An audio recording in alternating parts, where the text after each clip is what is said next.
Good morning India. दोस्तों नमस्कार। दोस्तों आज की मेरी ये कहानी काफ़ी खास है क्योंकि ये कहानी किसी की ज़िंदगी की एक सच्ची दास्तां है। इससे पहले कि मैं आपको ये कहानी सुनाऊं, एक बात आप ध्यान देना। इस कहानी को सुनते वक्त ईयरफोन या फिर हेडफोन का उपयोग जरूर करना। इससे इस कहानी की ऑडियो क्वालिटी आपको पसंद आएगी जब आपके कानों तक पहुंचेगी। तो चलिए दोस्तों शुरू करते हैं आज की हमारे इस कहानी को। इस कहानी को शुरू करने से पहले मुझे उम्मीद है कि आप ईयरफोन का उपयोग कर रहे होंगे। आज की इस कहानी का नाम है यारों की यारी और गलत फैमिली। तो चलो इस कहानी को शुरू करते हैं। दोस्तों मेरा नाम शकुंतला है और ये बात मेरी जिंदगी की एक सच्ची दास्तां है जो मैं आप सबसे बता रही हूँ। ये बात आज से करीब 2 साल पहले की है। दोस्तों मैं एक अभागा लड़की हूँ। बचपन से ही मैं अनाथ हूँ। मतलब मेरे माता पिता की मृत्यु उस वक्त ही हो गई थी जब मैं बहुत छोटी थी। मुझे उनका चेहरा भी याद नहीं है, बस तस्वीरों में देखा है। बचपन से ही मेरे चाचा चाची ने मुझे पाल पोस कर अपने बच्चे जैसा ही बड़ा किया। साथ में उनके भी बच्चे थे और वो कभी मुझे ये एहसास तो नहीं होने देते मेरे चाचा चाची कि मैं उनके बच्ची नहीं हूँ, लेकिन हाँ कभी कभी उनके बच्चे मतलब चाचा चाची के बच्चे मुझे ये एहसास ज़रूर कराते। लेकिन फिर भी मैं अपने आप को इस खुशकिस्मत तो समझती थी कि चाचा चाची मुझे इतना प्यार करते थे। समय के साथ साथ जब मेरी सही उम्र हुई तो मेरे चाचा चाची मेरा रिश्ता देखने लगे। मुझे अपने आप से ज़्यादा विश्वास मेरे चाचा चाची पर था कि वे लोग मुझे एक ऐसे लड़के से ही शादी देंगे जो मेरे लिए सबसे लायक होगा। और फिर मेरा रिश्ता देखा देखी शुरू हो गया।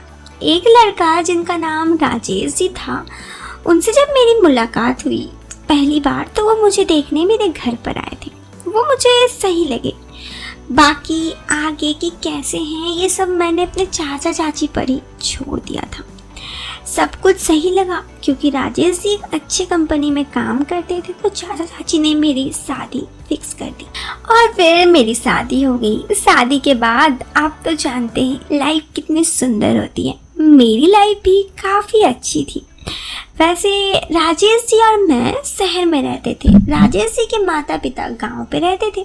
राजेश जी का शहर पर अपना ही घर था जहां पर मैं और राजेश जी रहते। अक्सर छुट्टी वाले दिन हम कभी ना कहीं घूमने जरूर जाते, साथ ही कभी मूवीज़ तो कभी रेस्टोरेंट। मैं राजेश जी के साथ बहुत खुश थी। मुझे सच में खुशी थी कि मैं चाचा चाची ने मेरी सब कुछ इतने अच्छे से देखभाल कर मेरी अच्छे से शादी दी ताकि मैं ज़िंदगी सही से बिता सकूं। लेकिन दोस्तों जैसे हर चीज़ में कुछ ना कुछ बुरा होता है, जैसे चांद में भी दाग होता है, वैसे राजेश जी के साथ लाइफ में मेरी सब चीज़ तो सही थी, लेकिन एक छोटी सी दिक्कत जो इतनी बड़ी बन जाएगी मैंने कभी नहीं सोचा।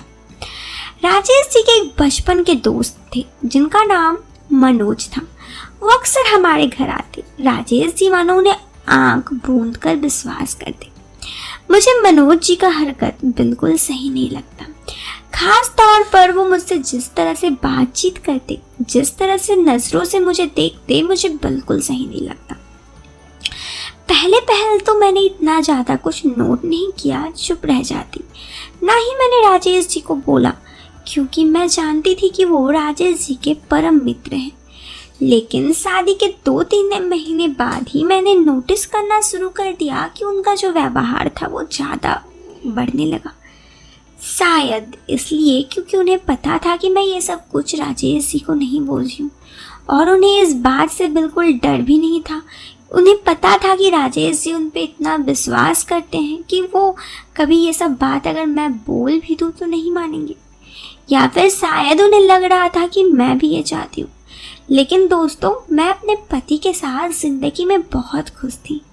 इससे ज़्यादा मैं किसी भी चीज़ की उम्मीद नहीं करती और करूँ भी क्यों। मेरे पति मुझे इतना ज़्यादा खुश रखते थे, मेरी हर शौक़ पूरा करने का कोशिश जो करते थे। ऐसे ही शादी के करीब 6 महीने गुजर गए। इन 6 महीने में मैं राजेश जी के साथ जितना खुश थी, मनोज जी से उतना परेशान। मैं अपनी ये परेशानी अपने चाचा चाची को नहीं देना चाहती, क्योंकि मुझे पता था कि एक तो मैं उनके ऊपर हमेशा अपना जिम्मेदारी थोप चुकी हूँ, और फिर भी अगर बाद में उन्हें अपनी सारी जिम्मेदारी दूंगी तो वो सही नहीं लगेगा। और मैं बहुत इस बात से डरती भी थी कि अगर मैं मानो कि इन सब वजह से राजेश जी ने मुझे छोड़ दिया तो मेरा क्या होगा। मैं वापस से अपने चाचा चाची के घर जाना भी नहीं चाहती थी। इस चीज से मैं बहुत ही ज़्यादा डरी हुई थी। दोस्तों, फिर एक बार तो हद ही हो गई। एक दिन राजेश जी जब नहीं थे तो मनोज जी घर आए। राजेश जी मनोज जी पर इतना ज़्यादा विश्वास करते थे, मतलब मेरे पति, कि उनके भरोसे सब कुछ छोड़ देते, बहुत सारे पैसे वगैरह सब। मुझे पैसों की से कोई दिक्कत नहीं थी, लेकिन मुझे उनका बर्ताव मेरे ऊपर सही नहीं लगता। वो मेरे घर आए और मुझे कहे, भाभी आज तो आप बहुत खूबसूरत लग रही हैं। मैंने कहा थैंक यू। सच कहूँ तो मुझे ये बात बोलने का भी मन नहीं था, फिर भी मैंने बोल दिया। उन्होंने आगे कहा कि मन तो कर रहा है कि आपको ये अपना बीवी बना लूं। मैंने कहा क्या, पागल जैसा बात करें क्या आप? तो उन्होंने कहा अरे मजाक कर रहा हूँ, आप ही खोज दीजिए ना एक लड़की जो बिल्कुल आपकी तरह ही हो। मैंने कहा कि मेरे तरह क्यों, बहुत सारी लड़की मिल जाएगी मेरे से खूबसूरत भी। उन्होंने कहा नहीं, मुझे तो बस आप ही चाहिए। मैंने कहा क्या?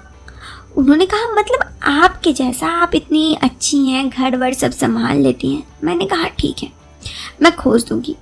ये सब चीज़ें मैंने अपने पति को एक दिन बता दी। उस वक्त मेरे पति से मेरी शादी को हुए करीब 10 महीने हो चुके थे। मेरे पति विश्वास करने के ऊपर ही नहीं थे।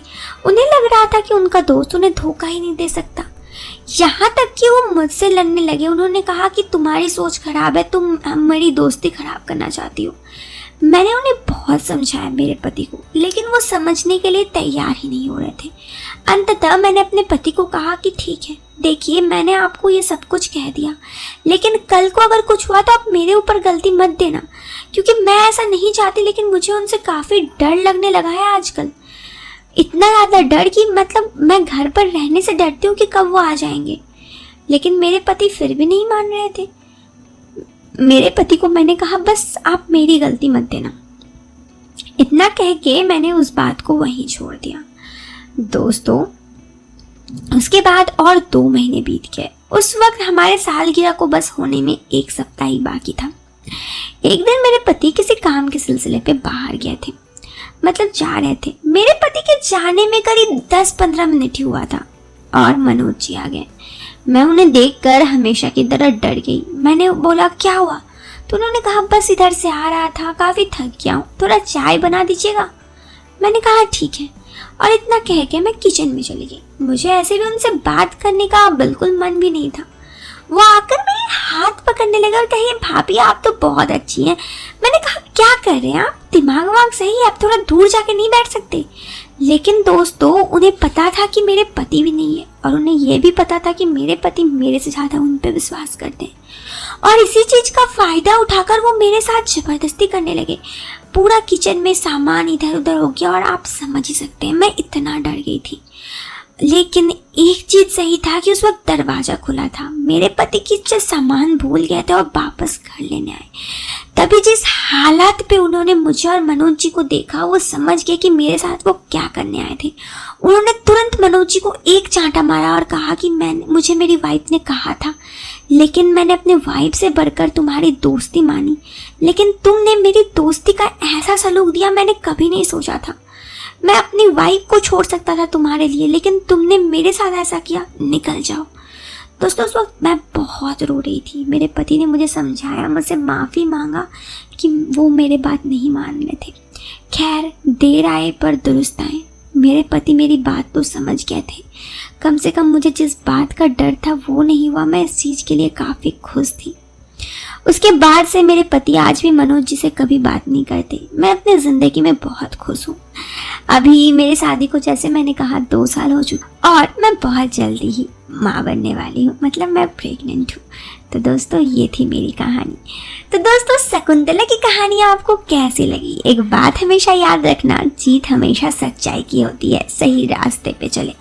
बस दोस्तों यही थी आज की कहानी। इस कहानी से लेती हूँ मैं अलविदा।